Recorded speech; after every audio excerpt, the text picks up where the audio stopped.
Alam ko mga idol, ang spaghetti ay isa talaga sa pinakapaborito ng karamihan, lalong-lalo na yung mga bata mga idol at tayo na rin po, yung mga matatanda.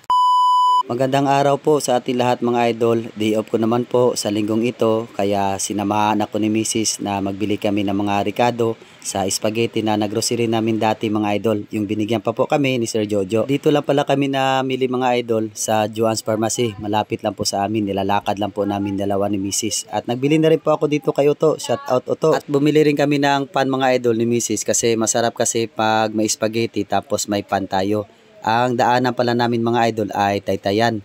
Pero hindi nakakatakot yan kasi sanay na po kami dito mga idol nakatira sa aming lugar. Unang-una ko ginawa mga idol ay napakulo ako ng tubig, nilagyan ko ng kunting mantika at asin, tinakpan ko lang po yun mga idol. Tapos nagayad lang pala si Mrs. ng sibuyas at bawang mga idol. Siyempre si Mikmik pala lalabas sana pero binabantayan ni Chocho. Katapos ng 3 minuto mga idol ay nilagay ko na po yung pasta. Sakto na talaga kumulo yan siya. Hinati ko pala yan mga idol, depende po yun sa inyo kung gusto nyo pong hindi hatiin. Mahaba pero sa akin na hinati ko mga idol at tinakpan ko naman po ulit kasi nagagayad pa si Mrs. ng hotdog mga idol. Natapos na pala siya kanina pagayad sa cheese at nasa mahinang apoy lang po tayo mga idol pag nagpapalambot tayo nito. Ang mga anak ko mga idol habang nagaantay ay naglalaro po muna silang tatlo. Kasi matagal-tagal pa naman yung lulutuin natin. Pagkatapos niya, natulog po yan sila mga idol. At yan na po mga idol, sa tagal-tagal po ng panahon ay nalambot na rin po ang ating pasta.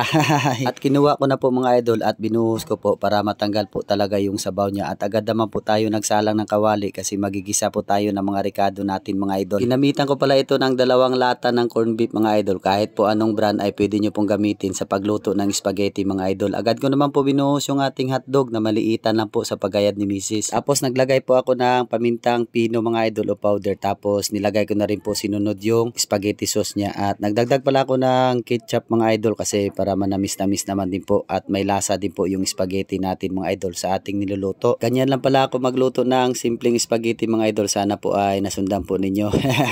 Sariling version ko po yan mga idol. Depende po yun sa diskarte natin bawat ating niluluto. At naglagay din ako ng asukal na pula mga idol. Optional lang po yan mga idol. Depende po yun sa inyo. Sana naman magustuhan nyo po ang video namin mga idol na na-share po namin sa inyo ngayong araw na to. At ayun, natulog pa talaga si Mikmik mga idol no. At gising na pala si Ate Gwingwin. At dahil sakto na po yan mga idol, luto na po yung ating corned beef at yung hotdog po. Ay pwede na po tayo maglagay ng kondensada po mga idol. Pagkatapos ay sinunod ko naman po sa paglagay yung ating cheese. Konti lang po mga idol kasi matamis na po talaga yan sa kondensada natin. At tinalo ko na rin po mga idol para mahalo talaga yung lasa. Sobrang sarap yan ng ating spaghetti mga idol. Walang katulad yan sa ibang spaghetti mga idol kasi sariling version ko po to. At ayan mga idol ay binuhos ko na po yung ating pasta at tinalo ko naman po ulit. At ganyan na po yung resulta mga idol ng ating spaghetti. At dahil luto na po yan mga idol at syempre namigay po kami sa mga pinsan ko. Yan, si Mikmik at si Ate Kikay po ang nagdala sa kanila mga idol para makatikim rin po sila ng masarap na luto ko po mga idol ay ang spaghetti po mga idol.